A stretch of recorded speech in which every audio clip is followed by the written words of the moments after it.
Alright, today we're going to take a look at another nice little offering from the good folks at Zippo. Now this one arrived in the normal black box, and it says Gas Monkey Garage.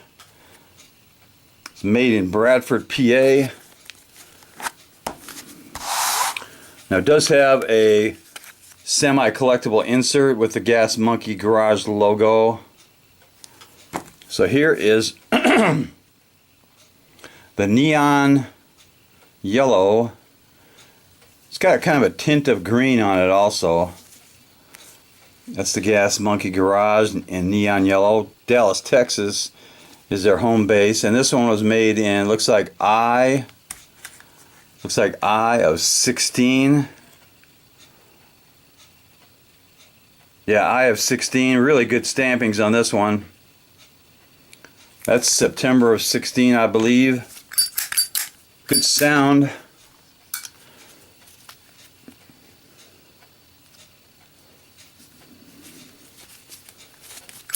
Let's do a drop test on this monkey.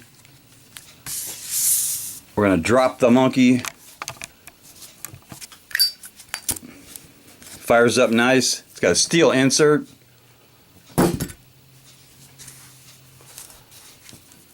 So the monkey passes the drop test.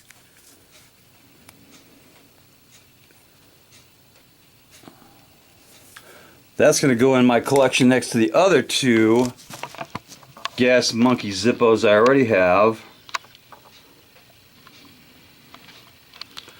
They're pretty good in a collection, and they definitely deserve some cowbell. Knuckle bump.